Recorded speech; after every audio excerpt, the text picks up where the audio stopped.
Hello. Welcome to Frida Miletsky Healing Arts. I'm your host, Frida, and I am the healing artist. Friends, I am tired. It is early Sunday morning, and I will release this podcast tomorrow. And I woke up this morning and I was like, oh, I didn't record a podcast because I was so busy last week doing different things. So, the Capricorn rising that I am was like, girl, go get in there, go get it done. So here we are. I am blessed today to have a little co-pilot with me, and that is my sister's dog, Carmelita, and she is just sitting right here at my feet. But if you hear her, that's what that is. Also, she might want to get on my lap later, so we'll see. Oh man, what to talk about when you're tired. So I have just been going. I taught every day during the week for the month of March for March Meditation Madness in the mornings. Loved it. Sat in my guidance and it was like, okay, let's keep going. Because I am just every day I get better and better and better, which is awesome. Like there's a noticeable better at teaching, more comfortable, more in it. So this is super great. And it's also great because I have 4 students at this point and they're all brilliant, really high level students. And it's like wonderful because I'm in a practice space where my skills are getting better, but also it's everybody's level is really high level. And it's like a very positive, best of all circumstances situation. At some point, I would love to attract more students because ultimately, I would love to hold the room for like 1,000 women at once. That would be great. Like, I would love to get to that point. And I also recognize divine timing in all things. And right now, I am just in this phase where I'm getting better and better and better at what I do. And I love it. I am just absolutely loving teaching. It is my joy. So something super fun to share is that yesterday I hosted my first in-person full moon women's circle, which is something that I do outside of Return to Self-Love. And I usually host it online. But I got this little hankering to do it. I guess my teacher Rennie had mentioned like, oh, it would behoove you to start doing some in-person events. So then I was like, all right, well, I could host the women's circle. I didn't have a lot of time to think about it, maybe like 2 or 3 weeks. And originally I was like, oh, I'll just rent a park space at one of my favorite parks is Kennedy Grove. And I was like, oh, I'll just rent a park space and do it outside. Well, I looked into renting a park space. They're between $240 and $545. Now, I wouldn't need the most expensive one because I wouldn't have that many people, but still $240. So I was like, oh, snap. So I'd need a certain number of students, right, to cover the supplies and then the rental space and on and on. And it wasn't quite enough time to give people to be able to register for this thing, put it on their calendars, and get themselves to a park. The other thing was that in me saying, why don't I do it outside at a park? Holy cazoli, did I have a whole bunch of fear arise in me that then I went about clearing. So this was wonderful. It was a catalyst to bring up, it triggered me into bringing up a whole bunch of things. Fear around holding space for women in a situation where outside sources could see what we were doing. Because I have no problem holding space for women in private. I have no problem with privacy, secrecy, the container, making a safe container. But it brought up for me, am I ready to hold that space? Where people that are having a birthday party to the left of us and people that are having a family reunion to the right of us, not right next to us, but somebody that could pass by and see what we were up to.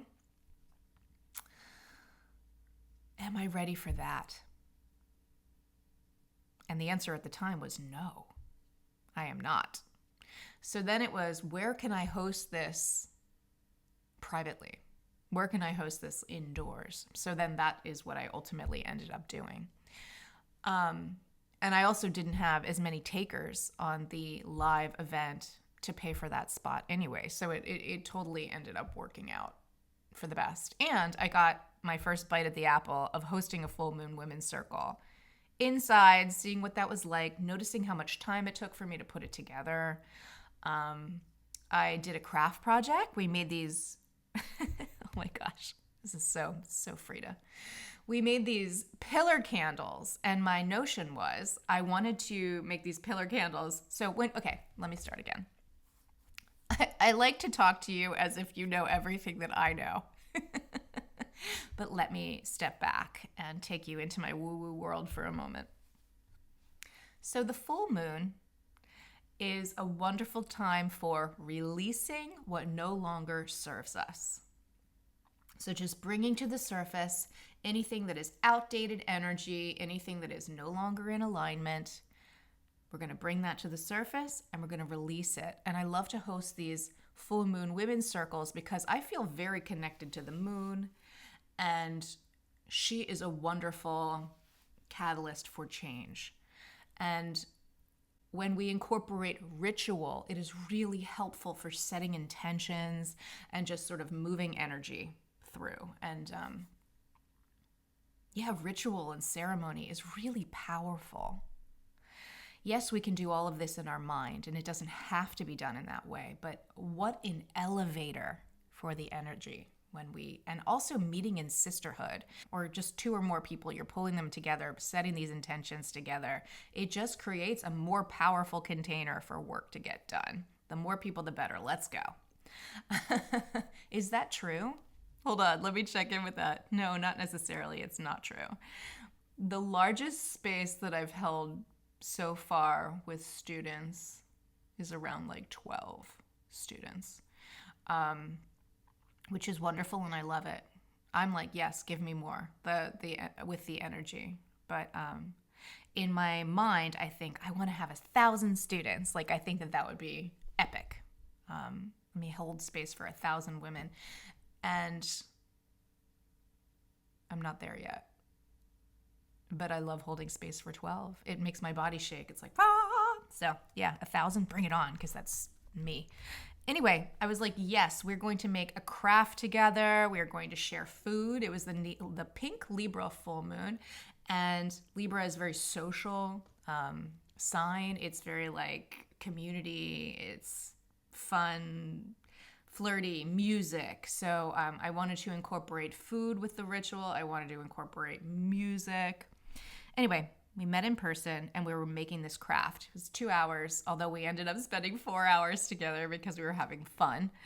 But the program itself was within the container of 2 hours.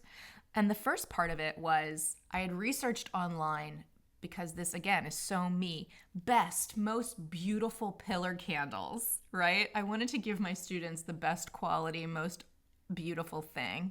And what we were going to do with these pillar candles is we were going to use, I had these sharp like styluses, and first we were writing on a piece of paper what are the things that we're releasing, and then if it was written like in paragraph long form, then it's like distilling down the words from those things, and then we were going to write the words on the candle, or you could use a symbol to describe the word, but we were like engraving the candle. And then because it's a white pillar candle, I was going to have them like wipe paint over it, and I was offering red, pink, magenta, like colors, because I've been working a ton lately with the energy of Anna, grandmother of Jesus, Mary Magdalene, the Black Madonna. Like, these are the energies that have been circulating in my field lately. Always the Christ light. But yeah, these are the energies, and I wanted to bring that quality. Our ceremony had a lot of roses in it. Anyway, here's the colors. Here's the things. We were writing these words into our pillar candles. Now, I had researched what is the best pillar candle for this? What is this perfect pillar candle? And that is what I ordered. Classic Frida. These pillar candles take so long to burn because they are of this high quality that the women that came and made this craft are probably going to be burning these pillar candles day in and day out for the majority of the week to work on releasing the fears and the things, the codependency, whatever was written on the candle. This is probably going to take all week to release, which is hilarious to me. It's also fairly realistic, and it is exactly what it is. But you got to admit that that's pretty funny. Like, I didn't get tea lights to write on. I wasn't like, oh yeah, we're just gonna snap and release it. It's like, oh no, let's stew in the energy of the things that we're releasing for 3 to 5 days, depending on how long each day you can burn this MRFer. So funny. So all of the things that I was personally releasing were around renting the space and being out in public doing something and being able to, the fear around holding energy for women in a public forum, because that brings up a lot of things like things that classically one might call, say, the witch wound, or the things of times in the past where women and in past lives, we were persecuted like crazy for things that we've done. Like, I know from past life regressions, from going into my own energy, for stuff that has come up for me in the work that I've done the last 5 years, no doubt in my mind that I have died for doing my work and for speaking out over and over and over again. So a huge part of being a spiritual teacher in this way, in this world, is clearing the fact that we have died for this in the past. And I am certainly not alone. The earth was not ready to have these kind of energies and qualities coming through in a big way yet. This time we are. Right now we are. We are in this very special moment in time. I am not going to be killed for the words that fall out of my mouth this time around. That is not happening. I am safe. I am protected. So anyway, work, doing all of this. So all of my things were around fears. And that is what I've been working on releasing for the last several weeks. Wonderful, wonderful. The word that I wrote over and over and over again on my pillar candle was fear. And if you have the ability to be looking at this, if you're watching it in some way, here is my pillar candle. And you probably are laughing right now because this pillar candle, this magic project that I decided we were doing in our full moon women's circle, this looks like it came from the Spirit Halloween store. This is the scariest thing I've ever seen. And now I need to spend an entire week with this, burning it to the ground. So this is how much I've gotten out of it from probably burning it for like 6 hours. Yes, Lake, I'm serious. This is cracking me up. So if you're not looking at it, I would describe my candle to you, and it was challenging to write with the stylus on these beautiful pillar candles. And it looks like something a cutter would do. It looks like a difficult high school student has carved the word fear in different sizes and styles over and over. And it looks like the sort of thing that you would do with a razor blade on your skin. And then I went ahead and I was like, yes, well, we're using pinks and magentas and reds. They look like different stages of scabbed over healed wounds. These, the words fear that then were like filled in with paint and the paint was wiped off. Oh my gosh, you guys, this is cracking me up. This is so funny to me.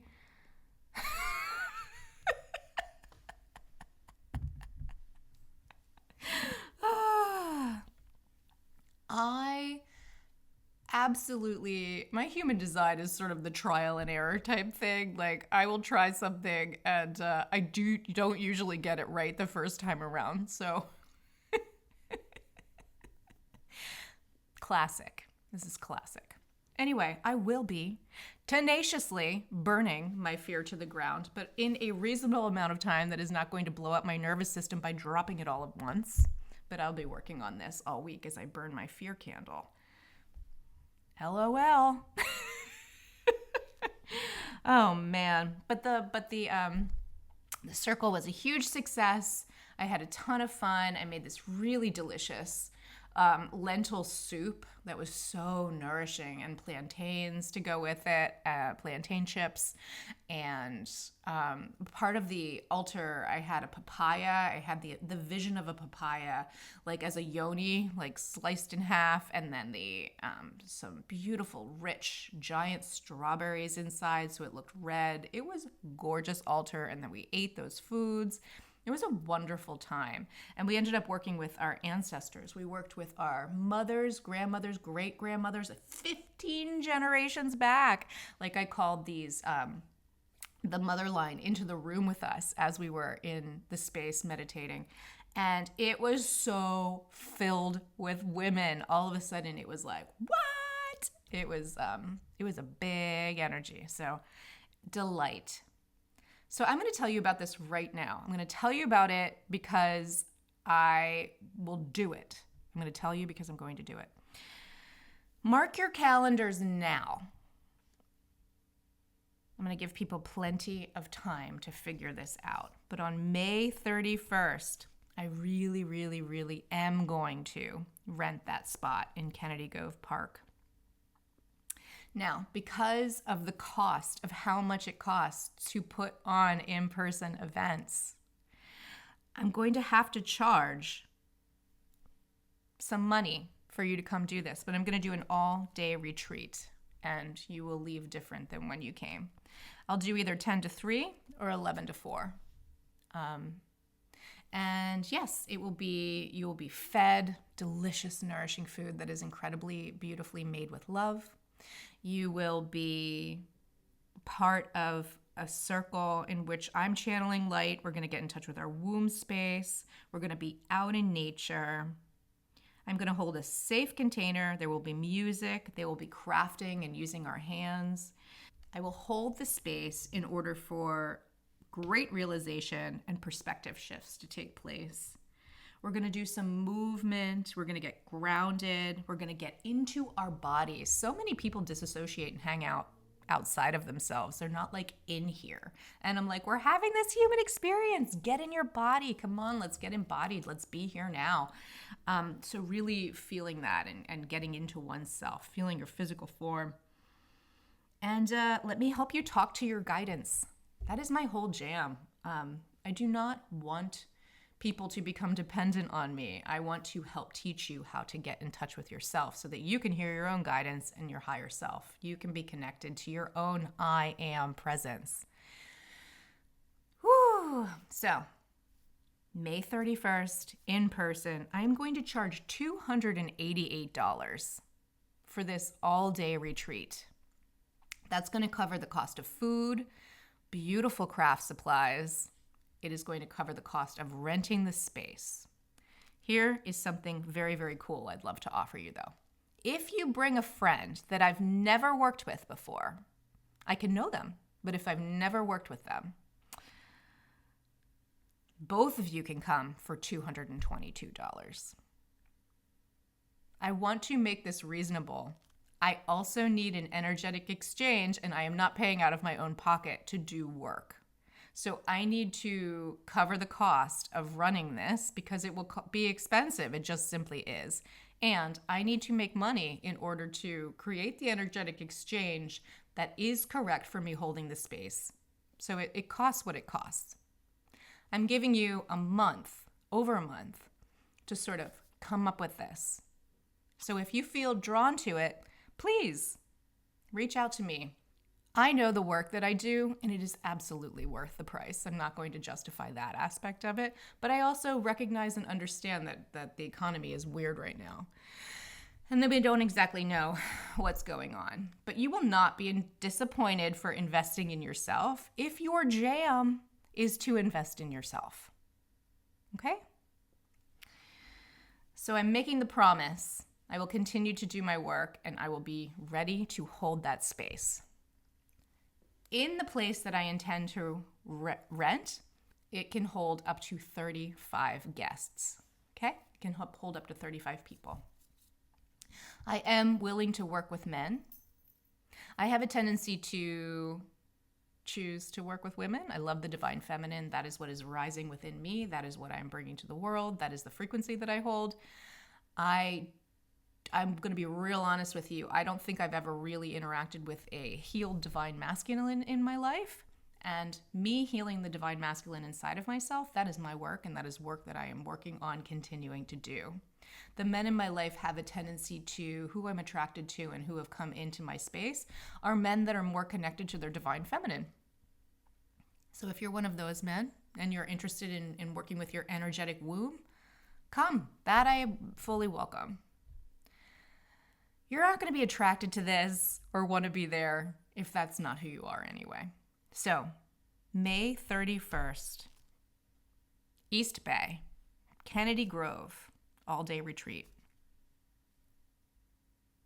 I'm planting the seed in your brain space. And bring a friend. Bring a friend that I've never worked with before. Let's bring more sisters into the circle. So this last week, I was so incredibly busy. That's why it is Sunday morning before releasing this on Monday morning. It was a whirlwind of a week.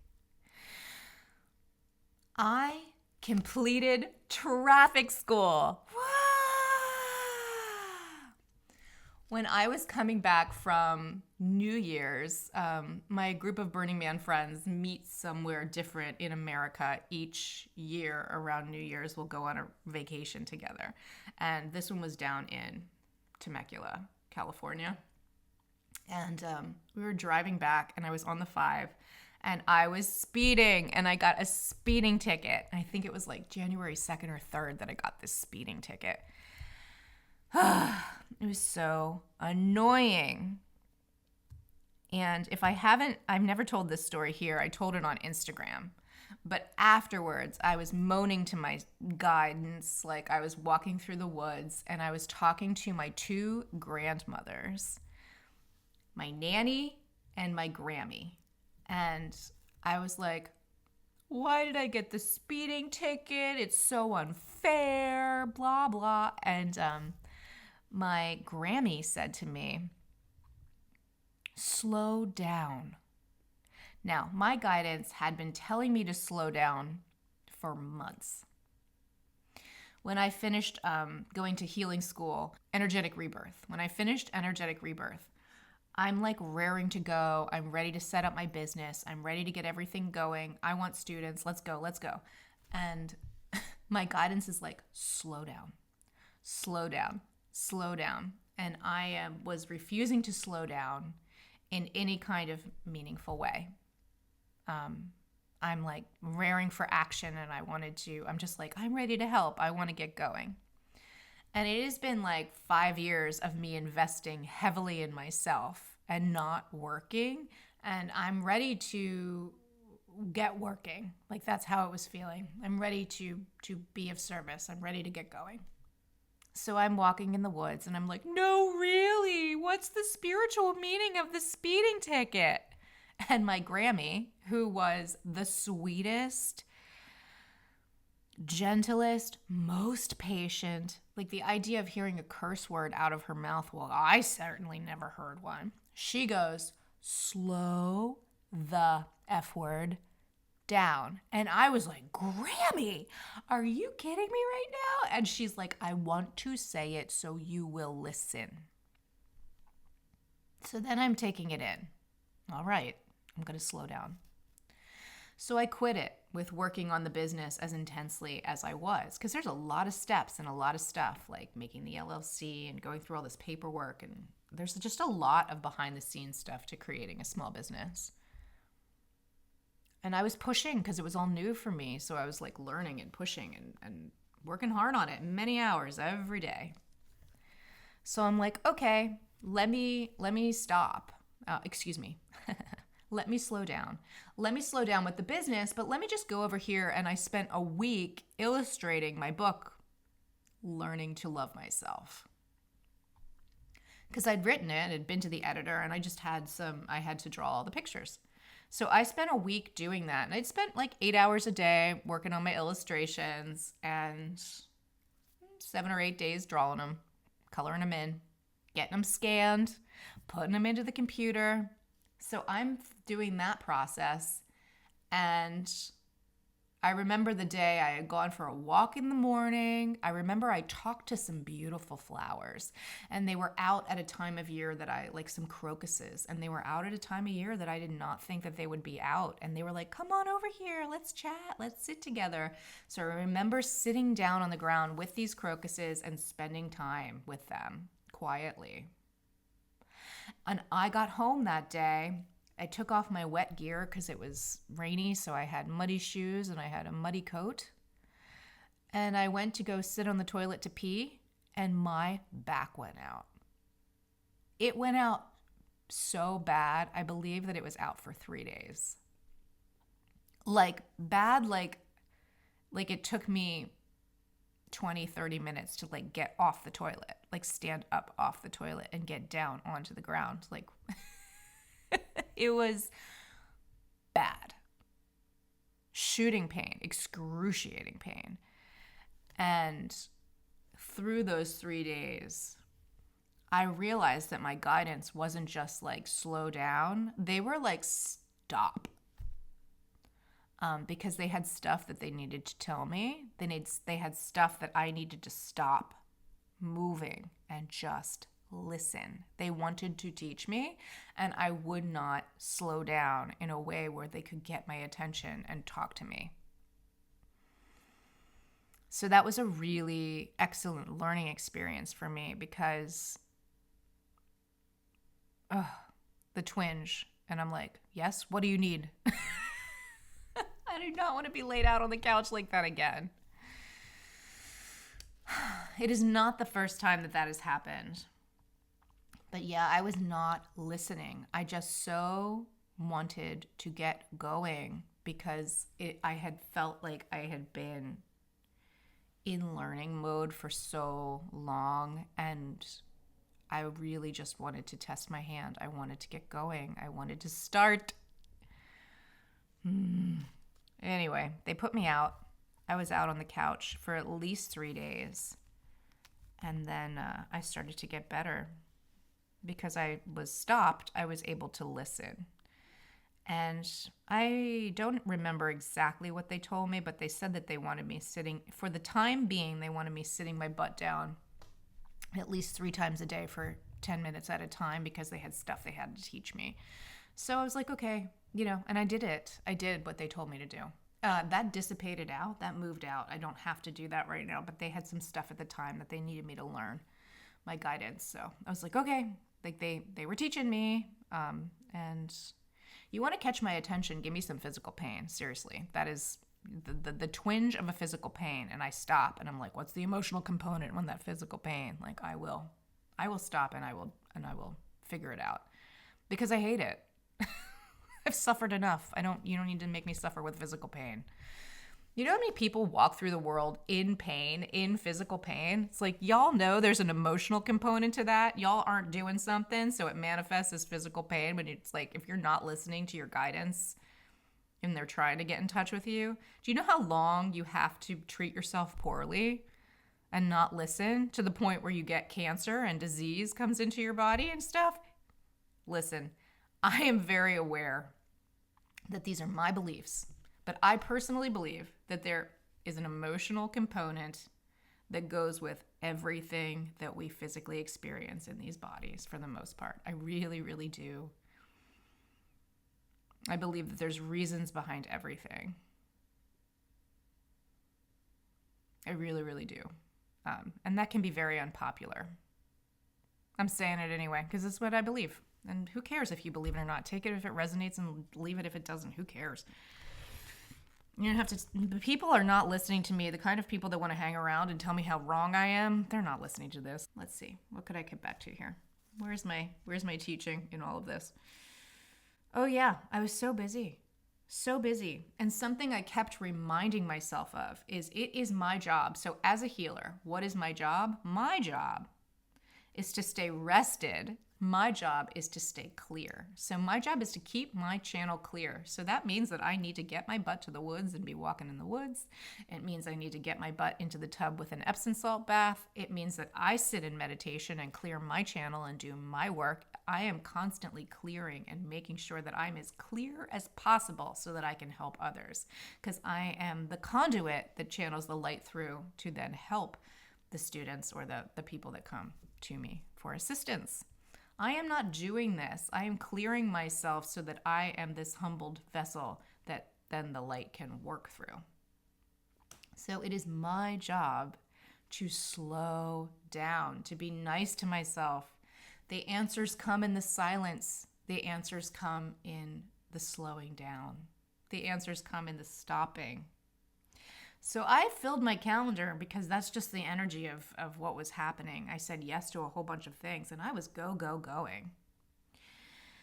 And it was all wonderful. But I got to tell you, it's Sunday. I'm tired. I am tired today. So like Wednesday, I had the opportunity to go to the Oakland Zoo with my godchildren. So fun. So fun. They treated me to spending the day at the zoo. Oh my God, adorable. So many fun things. I don't exactly have an animal that I would say was my favorite animal at the zoo that day with the girls, but I would say that the Oakland Zoo's play park area, their like playground, which is in the upper level, was wonderful. And I had so much fun running around with the girls and also hanging out with their mom, Jen. So fun. We were playing tag and it was adorable. Also, the gondola ride up to the upper section and then the gondola ride down again. So fun. There wasn't like a standout animal. They were pretty sleepy when we were there. I don't know what I feel completely of the energy of zoos, but I loved the gondola and the play park area. It was so fun. And it's just wonderful the girls live kind of far away, so I don't get to see them in person that often. So it was great. And just watching them grow up. It was really cool. It's so interesting to be one of those people now that's like, I held you when you were an infant and now you're in first grade. And it was almost choking me up. But yeah, just seeing this little human emerge with a personality and things happening to them and living in the world. And their little sister is also she's a pip and she's wonderful. And yeah, they're just delightful children, and watching them grow, it's really beautiful. I'm super glad I'm not a parent this time around, and simultaneously I love celebrating kids, and especially those kiddos, because I feel connected to them. So then Thursday, I get back from the zoo. Oh, also, yeah, I didn't finish my traffic thing. I completed traffic school earlier in the week, so there's that. Which was a huge thing. So like finally, it took 3 months for the paperwork to get to me to be even able to apply to traffic school, to do the traffic school, and then doing online traffic school. So like all of that. Thank you. I went and got my husband's car smogged. That had to happen because it's that time of year, everybody. And then on Thursday, I went car shopping with my woo-woo bestie, Christine, and that was so fun. We had a great time, but like that was exhausting. If anyone ever asks, for me, we're both projectors, Christine and I. We're out car shopping. We had exactly 4 hours for this. Like at 4 hours, both of us were so glass-eyed and spent, and like it was done. We were donezo. But what a fun day. It was so fun. I met her. We went to the Mazda of Concord and test drove the Mazda CX-5. And the gentleman that was this young man that like helped her with the test drive and everything, lovely. Just like this sweet human. He has a baby on the way. He's a young man. Just a lovely soul. Lovely. When you think of like car dealerships, there's this preconceived notion that there's like, get in this car and do this and do that, like pushiness. No, just a genuinely lovely human, and like emotionally aware enough that like he sensed her energy and then like matched her where she was. So yeah, just a good salesman. And yeah, test drove that car, and it was super obviously the car. But it was the first test drive of the day, so you can't just take the first car. But it was obviously the car. It had everything that she wanted. It's like looks really big on the outside. However, when you get in it, it did not feel big to drive. Like it felt completely manageable. It sits high up, which is really nice. It isn't too much car, and simultaneously she's like going to embark on this sort of not exactly cross country, but like she's going on adventures. She's moving out into the world to sort of live a nomadic lifestyle for a period of time. So this car will be able to facilitate baggage and things. And if for some reason there's like some sort of moment where she needed to sleep in overnight, she could. Like it's big enough, but not too big. So this is a great car. She fell in love with the color of the car, which was called quartz.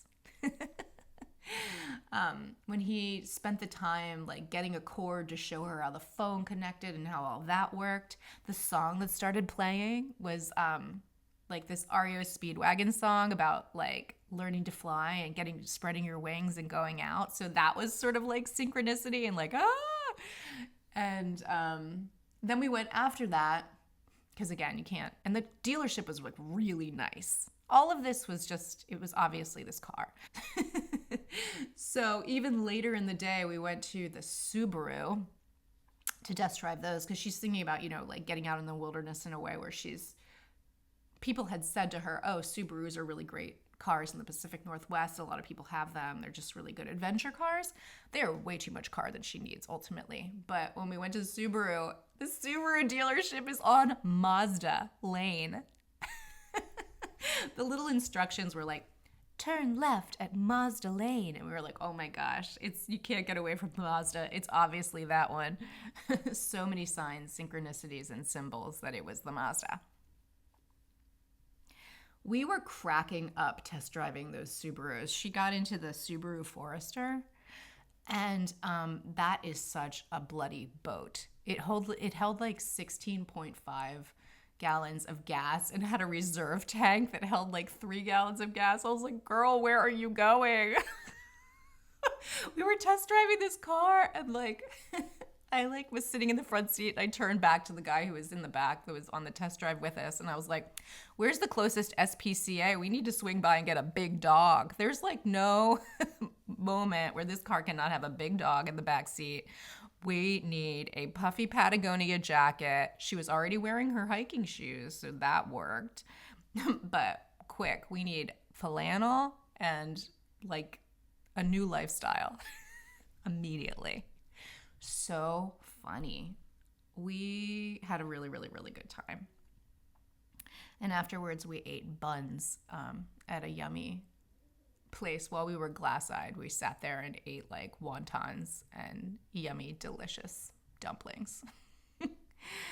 Oh man. Yeah, just big week. Friday was so fast too. Like I'm studying in the Magdalene Mysterium right now, doing some priestess training. So like that's a whole thing. There's often a lot of like supplies to gather for the ceremonies that we're in, and running around getting that stuff done. So busy, busy, busy, busy. I am a busy lady. Also, I think you can hear Carmelita snoring right now. So I am a busy lady. I was honestly too busy last week. Too busy for my own good.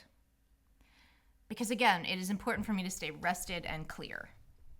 My job is to keep myself open, clear, receptive, quiet. And I had a bit of a go-getter last week. So, just noticing. I also have Carmelita with me. My sister's on a retreat this weekend with her beau. They are having a nice time down in Pacific Grove, which is a beautiful place here in the Bay. And I get to have my favorite little bestie girl. So I'm actually going to wrap up with you here because I've talked enough, and I'm going to take Carmelita on a walk. It's time for her morning walkie so she can go peasel and go poop. And I think we'll walk over to the Home Goods store as soon as that opens and go get her some clothes. Because when she hangs out with Auntie Frida, we always go to Home Goods and spend a little bit of money on outfits so that when Sophie picks her up, she will have some new threads. All right, my friends, that's enough for today. Do mark your calendar for May 31st if that pings for you. Let's hang out. We're going to have a really good time. It's going to be awesome. Massive healing. Meeting your higher self. Getting connected to you. Nature. Let's do it. So I love you. God, Universe, Source loves you. And I hope you have a wonderful day.